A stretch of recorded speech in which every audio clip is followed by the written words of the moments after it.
কোনো রাজমিস্ত্রি এসে যদি প্লাস্টার শুরু করে, এতটা এক জায়গায় উঁচু, এখানে গর্তটা বন্ধ করেনি, ওখানে 3 ইঞ্চি নিচু, 4 জায়গায় ইট বন্ধ করেনি, ইট দেখা যাচ্ছে, মালিক টাকা দেবে না থমনা গুঁড়ো করে দেবে?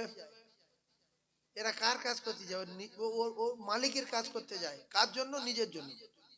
বিবি খাবে, বাচ্চা খাবে, ভালো করে বুঝতে হবে। আর ঠান্ডা মাথায় ওয়াজগুলো বুঝে বাড়ি নিয়ে চলে যেতে হবে। প্রত্যেকটা তত্ত্ব হাদিস কোরআনের অনুকূলে হবে।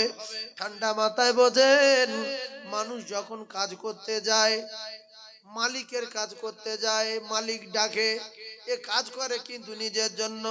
আল্লাহ আমাদের মালিক, আমরা কাজ করতে যাই, আল্লাহর কাজে যাই, কিন্তু নামাজ পড়া আল্লাহর কাজ না। আল্লাহ ডাকে তার গোলামদের, গোলাম যখন কাজ করে, আল্লাহ মালিকের খুশি করার দরকার আছে না নাই?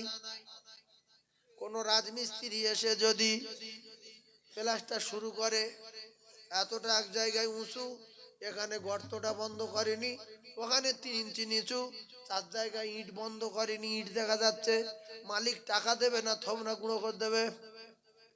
থমনা গুঁড়ো করে দেবে। আমরা যারা নামাজি মসজিদে যাই, কুলু সুরো জানি না, আলহামদু সুরো জানি না, দোয়া কুনুত জানি না, পেশাই করে নামাজ পড়ছি, দোয়া কুনুত এখানে উঁচু, আলহামদু ওখানে নিচু, কুলু সুরোয় বালি নাই, কিচ্ছু নাই, কোনো স্বাদ নাই, এজন্য আমাদের নামাজ হয় না। কাজ যদি মালিকের পছন্দ না হয়, টাকা দেবে না, টাকা দেবে না। ওজন ঘুষি ঘাসা দিলে দিতে পারে। কথা ঠিক না ভুল গো? খুব ভালো করে ওয়াজ বোঝার চেষ্টা করুন। কলিজার টুকরা মুমিনেরা, যুবকেরা, জওয়ানেরা, ইন্নাস সালাতা তানহা আনিল ফাহশাই ওয়াল মুনকার। নামাজি লোকের যেরকম হওয়ার কথা, সেই রকম নামাজি যদি না হয়, তাহলে ওই নামাজি নামাজ হয় না। নামাজি লোক মিথ্যা কথা বলবে না, নামাজি লোক চিটিংবাজি করবে না, নামাজি লোক উল্টো পাল্টা করবে না, নামাজি লোক হক ফাঁকি দেবে না, নামাজি লোক বাজে ভাষা ব্যবহার করবে না, নামাজি লোক মদ খাবে না, নামাজি লোক লুকিয়ে লুকিয়ে নোংরা বই দেখবে না। যদি নামাজের দ্বারা এগুলো হয়, তাহলে আল্লাহ বলছে ও ভণ্ড, ও নামাজ হয় না। ও নামাজ যদি হতো, এর দ্বারা অকাজ কুকাজ হতো না। নামাজ হবে কি করে? সব জায়গা ভাঙা, তো সূরা ফাতিহা ভাঙা, কুলু উঁচু, ইন্না চাই না ফাটা, ওতে কাজ চলবে কি? মালিক বলবে তুই কাজ কম কর, কিন্তু উঁচু নিচু করছিস, মারবে না মারবে? তুই দুটো দেয়ালের জায়গায় হাফ দেয়াল কর, তো উঁচু নিচু করছিস, তোর বাপের সিমেন্ট। আল্লাহ ডাকে মসজিদে, বান্দা চলে আয়, আজান হচ্ছে, হাইয়া আলা সালাহ। ও কলিজা টুকরারা, তখন কিন্তু শয়তানের গা করে জ্বালা। শয়তান বলছে গ্রামের লোক সব পালা, ইমাম আর মুয়াজ্জিন তোরা দুজনে এবার চালা। এখন মসজিদের লোক কম না বেশি? কম না? কিন্তু যারা যায় না এরা কারা? এদের জিজ্ঞেস করে নবীর ভালোবাসো? ও বাবা, ভালো মানে আল্লাহ, নবী মানে কি? ভালোবাসি না? আচ্ছা, তা নবীর সুন্নত মানো? পরে হবে। এরা আবু লাহাবের দলভুক্ত, আবু তালেবের দলভুক্ত। আবু তালিব ভালোবাসতো, ও মুসলমানেরা শুধু ভালোবাসতো, অনুসরণ করতো না। ভালো করে বোঝার চেষ্টা করুন। কুলিন কুনতুম তুহিব্বুনাল্লাহ ফাত্তাবিউনি ইউহিব্বুকুমুল্লাহ ওয়া ইয়াগফির লাকুম যুনুবাকুম ওয়াল্লাহু গফুরুর রহিম।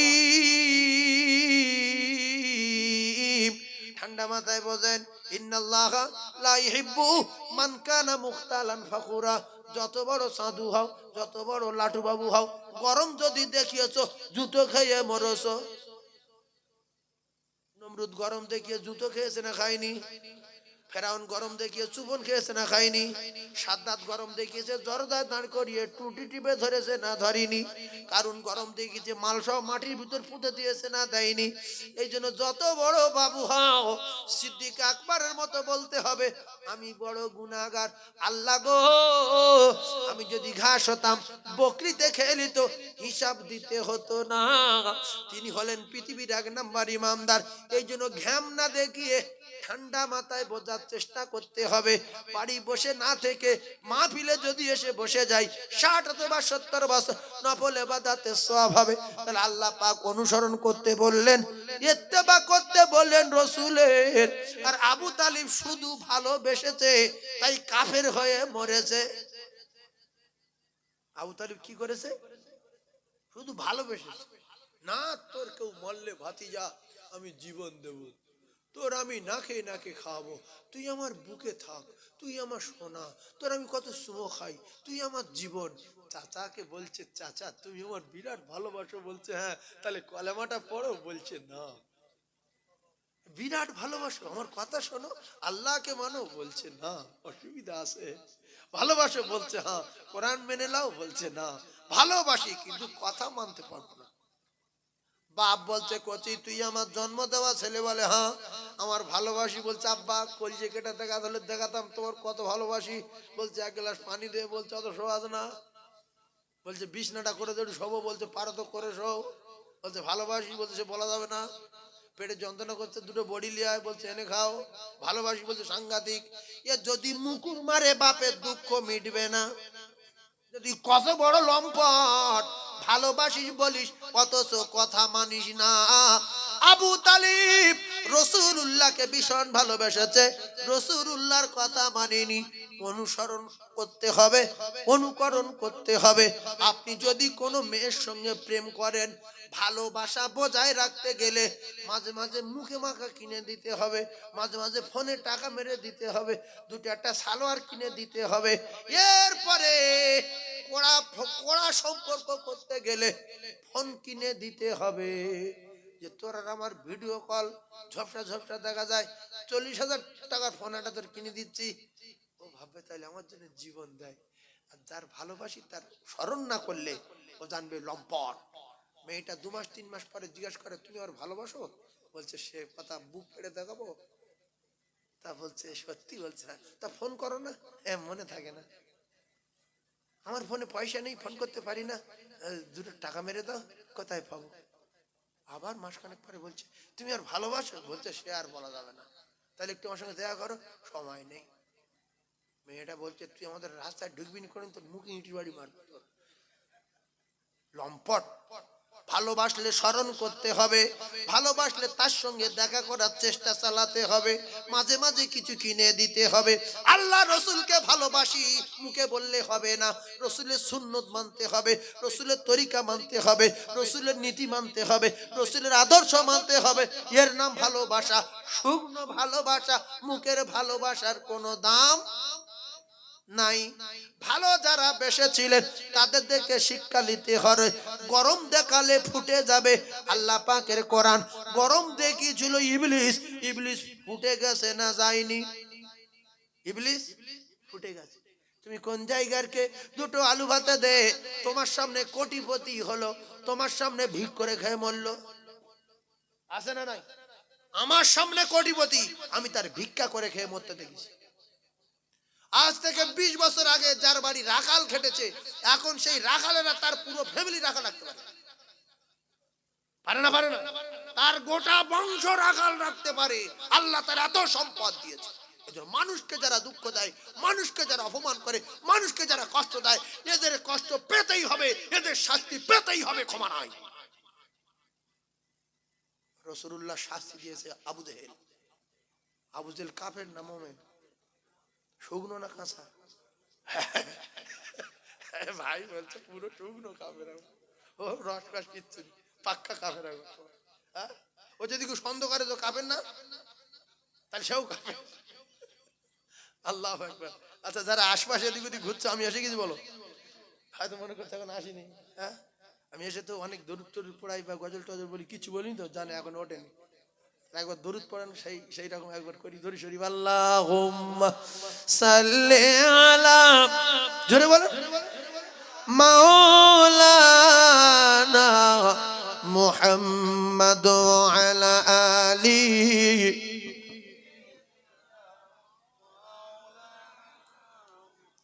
ও গো লাইলির প্রেমে এ মজনু পাগল, আর ইউসুফ প্রেমে এ জুলাইখা।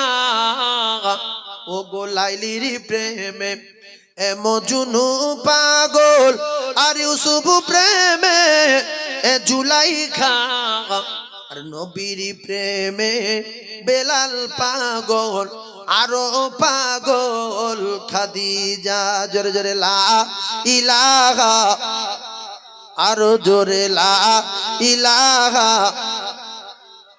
লা ইলাহা ইল্লাল্লাহু মুহাম্মাদুর রাসূলুল্লাহ। সকলে বলেন সাল্লাল্লাহু আলাইহি ওয়াসাল্লাম।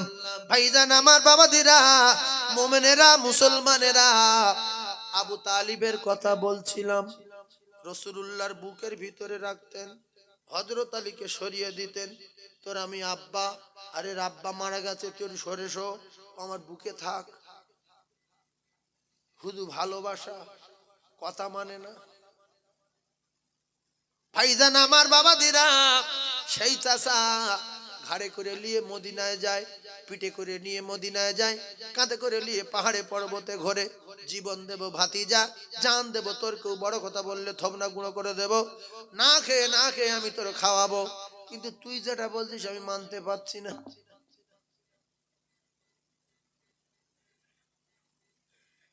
শেষ বেশ আল্লাহ রসুল প্রচন্ড চেষ্টা চালালেন। মৃত্যুর সময় বড় বেঈমানটা কাছে ছিল। বড় বেঈমানটাকে, বড় বেঈমান আবু জেহেল কাছে ছিল। আল্লাহ নবী বলছে, চাচা একটা বার পড়েন লা ইলাহা ইল্লাল্লাহু মুহাম্মাদুর রাসূলুল্লাহ। আবু তালিব চুপচাপ মেরে আছে। বেঈমানটা বলছে, আবু তালিব সারা জীবনে এক পার্টি করে এসেছি, আজ যদি শেষ বয়সে ভাইপোর কলমা পড়ে মরিস তাহলে কিন্তু লোকে তোর খারাপ বলবে, চিটিংবাজ বলবে। ভাইজান আমার বাবাদিরা, আবু তালিব যখন বলছে, আল্লাহর নবী বললেন, চাচা এক কাজ করে, আপনি আমার কানে কানে বলেন, আমি শুনেলেই, শুধু আমি একটা বার শুনেলেই, তারপর কিয়ামতের মুসিবতের দিন আমি আমার আল্লাহর দরবারে উকিল হব আর বলবো, আল্লাহ আমার চাচা আমার জীবনের চেয়ে বেশি ভালোবেসেছে আর কলমা আমার কানে পড়েছে, আমি নিজে কানে শুনেছি। ওই সময় আবু জেহেল বলছে, খবরদার, মান সম্মান যাবে। আবু তালিব বলল, হবে না, ভালোবাসি, কথা মানতে পারবো না। আল্লাহ বলেন, ইন্নাকা লা তাহদি মান আহবাবতা ওয়ালাকিন্নাল্লাহা ইয়াহদি মান ইয়াশা। আজকের চূড়ান্ত ওয়াজ দেব। কি ওয়াজ? চূড়ান্ত, সে চূড়ান্ত সীমা নাই। কালকে ছিলাম তেঁতুলবেড়িয়া মাদ্রাসায়, কালেকশন দিয়েছে 9 লক্ষ টাকা। তারপরে 4 দিন পরে যাবো বকুলতলায়, 55 জন ছেলে বোখারি পাগড়ি নেবে। তারপরে যাবো বাঁটার রহমানিয়া মাদ্রাসা, তারপরে যাব আপনার মুফতি আমিনউদ্দিন সাহেব চালতাবেড়িয়া ঈদগাহ ময়দান। আজকের প্রথম দিনের বেলা ছিলাম ভলেয়া, এখন ছিলাম আমাদের বাসন্তী ঈদগাহর কাছে, আবার এখানে আসলাম, বুঝলেন, এই মরা অবস্থায়। ডাক্তার বাড়ি গিয়েছি না, ডাক্তার বলছে তুমি যে কাজ করো সেই কাজ করো, তাহলে শুয়ে শুয়ে তুমি আরো দুর্বল হয়ে যাবে। আর যদি কাজ না করতে পারো, চেয়ারে বসে লোকজন দেখো, ওয়াজ শোনো। আমি বলি আমার গালটা হাঁ করতে বললাম, ওইভাবে চালাবো। কানে 19টা সেলাই এখানে, বুঝলেন না, আর এখান থেকে কেটে এই নলি পর্যন্ত এসছে। 12 দিন শুয়েছিলাম, 12 দিন পায়ে ব্যথা। আমি ওই টোটো জলসা করে এসে না, আর টোটো নিয়ে, আমাদের গ্রামে একটা টোটো আছে, ওর টোটো নিয়ে বলছি, এই চল তো একটু বাজারে যাই, সবজি নেই। 250-300 বাচ্চা, আপনাদের গ্রামের বাচ্চারা সব পড়ে। তো বলি চাল দোকানে বললাম, চাল রেডি করো, সবজি রেডি করো, সব রেডি করা থাকে, আমি গিয়ে নিয়ে চলে আসি। যেই বাড়ির সামনে থেকে মেন রোডে উঠেছি, কোথাতে কি হলো, কোথাতে অটো উড়িয়ে যান বেরিয়েছে, মারলে আমি আর কিচ্ছু জানি না। আমার যখন সেলাই হচ্ছে তখন বুঝতে পারছি আমি এখানে কেন, আর কান ধরে টানছে কেন, কি ব্যাপার? তখন বলছি, কি ব্যাপার রে? নবীর মেম্বারে বসে কথা বলছে, আল্লাহ শুনছে। দেখছি ডাক্তার সেলাই করছে। আমি তো বাড়ি এসেছিলাম জলসা করে। তো বলছে তুমি হাট করতে যাচ্ছিলে টোটো নিয়ে? বলে আচ্ছা। তারপরে আবার ওই দুর্বার হয়ে গেলাম, কলকাতা গড়িয়ার দিকে চলে গেলাম। 11 দিন বিছনায় শুয়েছিলাম। শুধু ডাক্তার বলল যে তুমি কথা বলার চেষ্টা করো, লোকজনের সঙ্গে মেশো, সারা রাত তো ঘুমাতে পারো না। এই 26-27 বছর কাজ করছি। আমার ছেলের বয়স 30 বছর। মাওলানা হয়েছে, ইফতা করেছে, ওদিকে বাংলা উচ্চ মাধ্যমিক ছিল, এর বছর ডাক্তারি পরীক্ষা দিচ্ছে, আর 1 বছর বাকি আছে।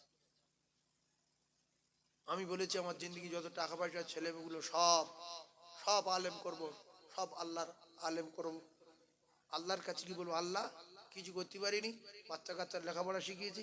আমার যে মেয়ে লেখাপড়া শেখেনি, উচ্চ মাধ্যমিক পাস, মানে লেখাপড়া শেখেনি, তার বিয়ে তো আছে, এই ক্যাসেট চলছে, আমার গ্রামের লোক আছে, আমাদের মুফতি সাহেব আছে। আমার ছেলে মুফতি হওয়ার পরে এখন আবার ডাক্তারি করছে। আমি তুই যতদিন মানুষ কি কি পড়া আস পড়, যা লাগে দেবো। মাদ্রাসা বহুদিনের স্বপ্ন ছিল, কাবায় গিয়ে কেঁদেছিলাম যে আল্লাহ একটা প্রতিষ্ঠান করে যেন যেতে পারি, কবুল করে নিও। সেখান থেকে সেখানে জমি জায়গা বিক্রি টিকিট করে একটা প্রতিষ্ঠানের জায়গা কিনে সেখানে প্রতিষ্ঠান করলাম। আল্লাহর কিছু জান্নাতি বান্দা আমার সঙ্গে সহযোগিতা করেছিল, আল্লাহ তার জান্নাতুল ফিরদাউস দেন। বাকি আমার এই 4 বছরের মেহনতের টাকা, মাদ্রাসার চাল কেনা, আজকের বিল দিয়ে এসছে, 3 মাসের বিল দিতে পারিনি জানেন, 90,000 টাকা বিল দিয়ে এসছে। 90,000 টাকা, চালের দোকানে কয়েক লক্ষ টাকা বাকি, আপনাদের এই বিল আছে প্রায় 4 থেকে 5 লক্ষ টাকা বাকি আছে। আছে আল্লাহ দেবে। কে দেবে? আল্লাহ দেবে। মাদ্রাসা করে ভিক করিনি।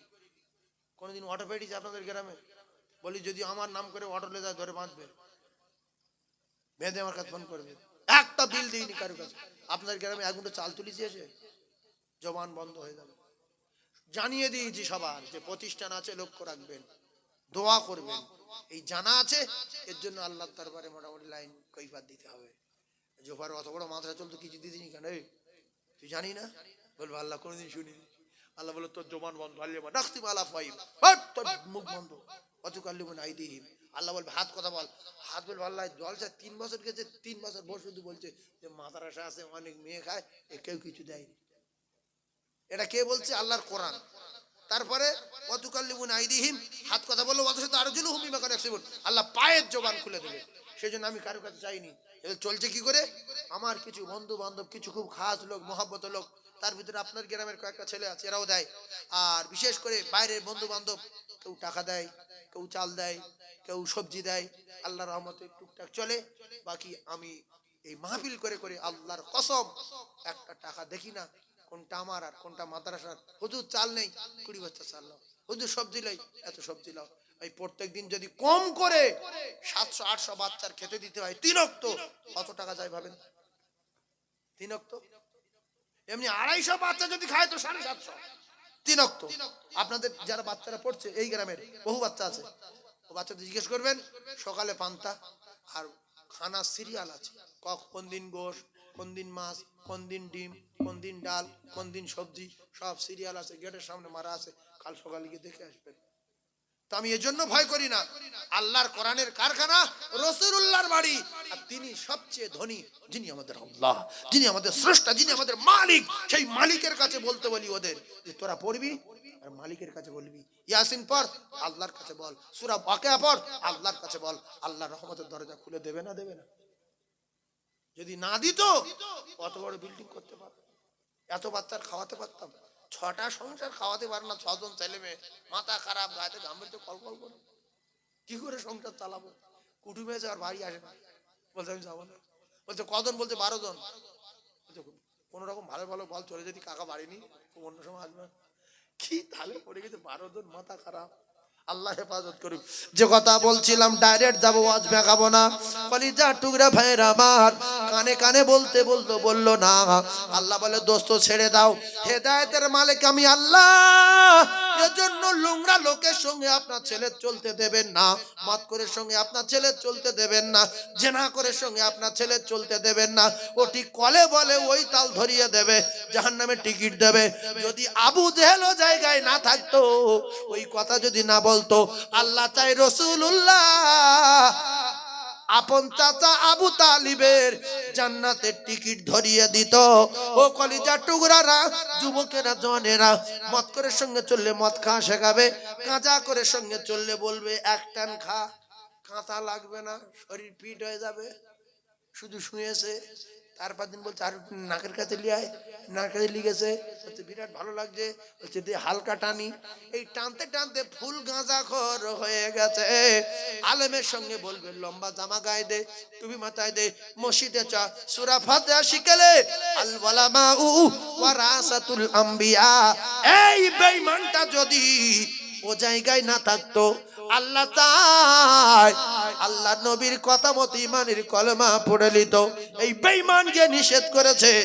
আবু তালিব বলল হবে না, হবে না। এই জন্য কাফেরের সঙ্গে চললে লাইন ভালো না খারাপ। আল ওয়ালামা ওয়ারাসাতুল আম্বিয়া, রাসূল বললেন আলেম ওলামা হলো আমি নবী আমার ওয়ারিস। তোমরা ওদের সঙ্গে চলবে, ওদের সঙ্গে সালাম দেবে, ওদের সঙ্গে মুসওয়া করবে, ওদের কাছে দোয়া নেবে। আমি রাসূলুল্লাহ, আমার কাছে দোয়া নেওয়া হবে, আমার সঙ্গে দেখা সাক্ষাৎ করা হবে। জোরে বলুন সুবহানাল্লাহ। কিন্তু একদল মানুষের বাচ্চা আলেম দেখলে ঘৃণা করে। যদি চা দিতে হয়, তোমার কপাল ভালো, আলেমের সঙ্গে তোমার দেখা হয়েছে। আল্লাহ রসুল বলেছে ওরাই হলো পৃথিবী, আমি নবী আমার ওয়ারিস। আলেম এত সহজে করা যায় না। কলিজার টুকরা ভাইরা, আল্লাহর নবী বলেছেন যদি কারুর বাচ্চা কোরআন শেখে, যদি কারুর বাচ্চা আলেম হয়, হাফেজ হয়, কোরআন পড়নেওয়ালা হয়, সেই পরিমাণ যদি আমলে জিন্দেগি বানাতে পারে, আমার আল্লাহ পাক আল্লাহ তাআলা আর মা বাপের মাথায় সূর্যের চেয়ে জ্যোতির্ময় নূরের তাজ আমার আল্লাহ পরিয়ে দেবে। একটু আরবির দিকে খেয়াল করবেন। দুটো ছেলে মাধ্যমিক পাশ করে গেছে, মসজিদে গিয়ে তকবীর দিতে বলছে, বলছে আমি জানি না 10 বছর কি ঘাস কাটিছি। এই বাবা, মানুষের মুসলমান করে জন্মলে তকবীর দিতে পারি না, এরকম ছেলে আসে না? না, এটা বাম্মার দোষ। আল্লাহর কোরআনকে অস্বীকার করেছে, বিশ্ব নবীর হাদিসকে অস্বীকার করেছে। আপনি আপনার ছেলেকে যদি, কলিজার টুকরা ভাই সংক্ষেপে বলছি, অন্যদিকে যাব, আপনি আপনার ছেলেকে যদি বাংলায় 1 ঘন্টা, হিন্দি 1 ঘন্টা, অঙ্ক 1 ঘন্টা, আরে আপনার হিন্দি 1 ঘন্টা, ইংলিশ 1 ঘন্টা টিউশনি দিচ্ছেন আর অনেক টাকা দিয়েছেন, কিন্তু আল্লাহর নবী বলেন খায়রুকুম মান তাআল্লামাল কুরআন ওয়া আল্লামাহু। আমি রাসূলুল্লাহ কথা দিলাম 24 ঘন্টার ভিতরে তুমি কি 1 মিনিট সময় পাও না মুখ্য? তোমার ছেলের যদি 1 মিনিট করে কোরআন শিক্ষা দিতে 10 বছরে হয়তো হাফেজ হয়ে যেত, নাই 15 পারা মুখস্থ হয়ে যেত। আর যদি মাথা মোটা হয় তাহলে কোরআনটা রিডিং ভালো করে পড়তে পারতো। ওই ছেলে বড় ব্যবসায়ী হলো, মক্কায় গেল কোরআন পড়তে পারবে, মদিনায় গেলে কোরআন পড়তে পারবে, হজ করে ফিরে এসে মসজিদে ইমামতি করতে পারবে, মসজিদে তাকবীর দিতে পারবে, রমজানে কোরআন পড়তে পারবে। ওই ছেলে মা বাপের জানাজার ইমামতি করতে পারবে। মা বাপের জানাজায় মাওলানা শর্ত না, মুফতি শর্ত না, মুহাদ্দিস শর্ত না, শর্ত হলো ছেলে মাস্টার হোক, ডাক্তার হোক, প্রফেসর হোক, আইপিএস হোক, লয়ার হোক, জজ হোক, উকিল হোক, ব্যারিস্টার হোক, যেই হোক, প্রধানমন্ত্রী হোক, ও যদি কোরআন পড়তে পারে আর 5 ওয়াক্ত নামাজি হয়, ওই বেটা তার মা বাপের জানাজার ইমাম হবে, যদিও মাস্টার, ডাক্তার, প্রফেসর হয়।